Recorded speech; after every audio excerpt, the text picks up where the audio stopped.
Coronado, California, Naval Special Warfare Base. This is no ordinary military camp. It's the heart of the U.S. Navy SEALs, the crucible where the sons of the sea are forged into steel. The air is perpetually thick with the saltiness of the Pacific, sweat, diesel fuel, and an invisible taut, bowstring-like pressure. High walls, barbed wire, patrolling Humvees, and ever-vigilant sentries isolate this place from the outside world. On a foggy Wednesday morning, an old, peeling Ford F-150 pickup truck slowly drove along the coastal highway. The driver was a man in his 60s, Linus. He wore worn jeans and a faded navy blue hoodie, his gray hair tousled by the sea wind, his face etched with the marks of time, and his gray-blue eyes as deep as the sea after a storm. A crumpled map and an old backpack lay on the passenger seat. He looked like a lost fisherman, or a retired man searching for a cheap motel. He was indeed lost.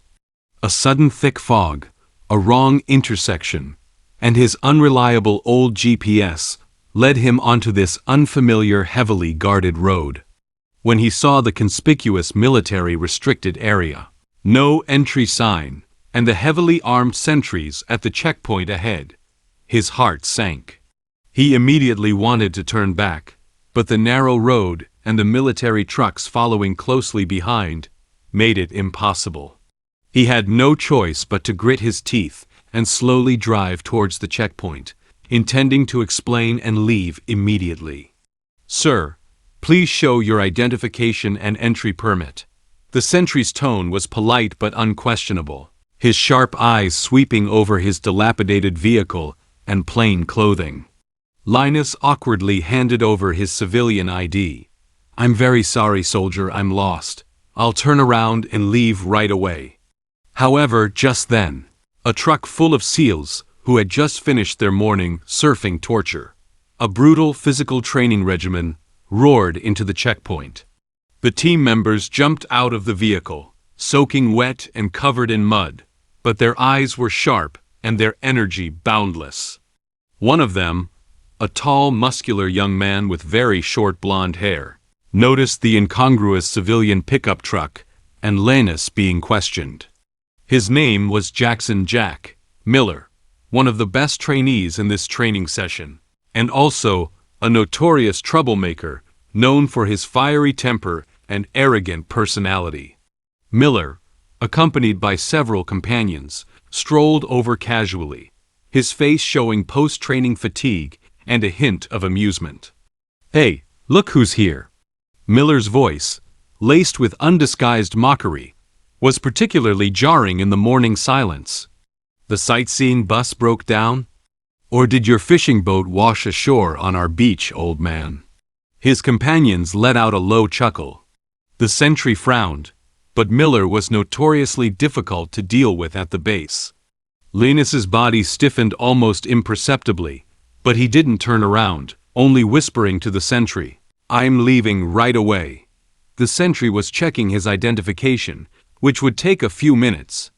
Miller, however, pressed his advantage, walking around to the front of the pickup truck and patting the rusty hood, producing a dull thud. "Can this piece of junk even run?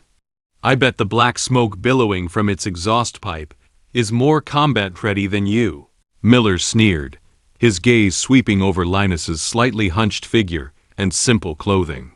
"Listen, old man, this is SEAL's territory, not a place for civilian tourists like you. Turn around and get lost. Don't interfere with real military training." Linus slowly turned around, his gray-blue eyes calmly meeting Miller's, without anger, without fear, only a deep silence that seemed to encompass all clamor. This silence, however, enraged Miller. He felt like he'd punched cotton. "I'm talking to you, old man." Miller raised his voice, his tone laced with humiliation. "Did the sea breeze deafen you? Or are you scared out of your wits? Look at your build. You probably couldn't even last a minute on our most basic physical fitness test, could you?"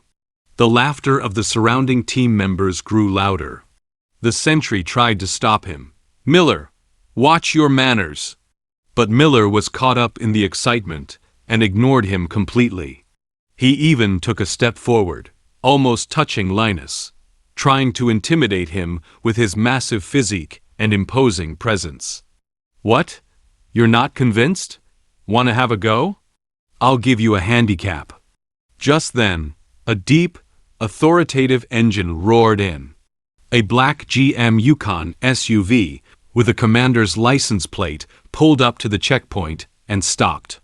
The window rolled down, revealing a weathered, imposing face. He was Navy Captain James "Old Man" Walsh, commander of SEAL Team 3, responsible for basic training. "What's going on here?"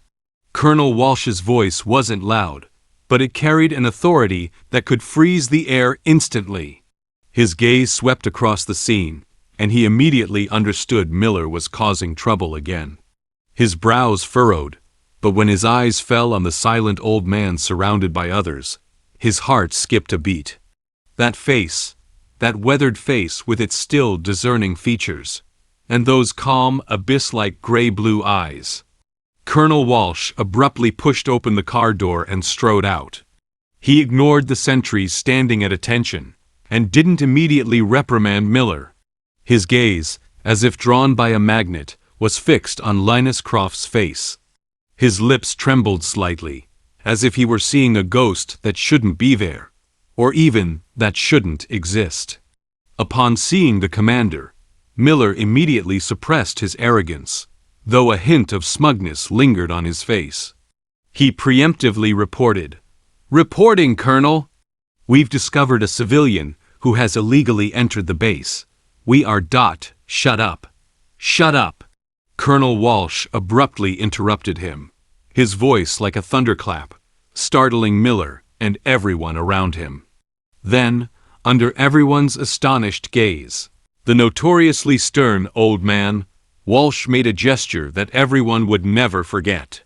He strode up to Linus, stopped abruptly, straightened his posture, and raised his right hand to give the old man in the old hoodie, whom his team had so thoroughly humiliated, a perfectly precise, incredibly slow salute, filled with indescribable excitement and respect. The entire checkpoint, including the other SEALs disembarking some distance away, fell into a deathly silence. Even the wind seemed to stop blowing. "Sir Colonel Walsh's voice choked with emotion, even trembling slightly. "Aegis, Sergeant Major Linus Croft? It really is you Aegis." This call to arms thundered like a bolt from the blue in the hearts of every SEAL. This was the name that existed only in military legends and top-secret files. The one hailed as one of the founders of modern SEAL underwater reconnaissance and survival tactics. The living legend who achieved countless incredible feats during Operation Moss, Emma C.V.SOG, in the Vietnam War. Miller's face drained of color instantly. His mouth gaped open. His eyes widened like saucers. His mind went blank, as if the whole world had collapsed before his eyes. Colonel Walsh ignored the petrified Miller and turned to the stunned team members, his voice booming and heavy, each word like a hammer blow to their hearts. "You ignorant, arrogant fools! Do you know who stands before you?" He pointed at Linus, his finger trembling slightly with excitement. "Look closely. This is Master Chief Linus Aegis Croft. Not Sir. He's Master Chief Croft." His gaze, like a red-hot iron, swept across Miller's pale face. "He's a legend of the Underwater Demolition Team, UDT. A pioneer in the early days of the Navy SEALs. He was among the first to systematize and theorize underwater reconnaissance and extreme environment survival.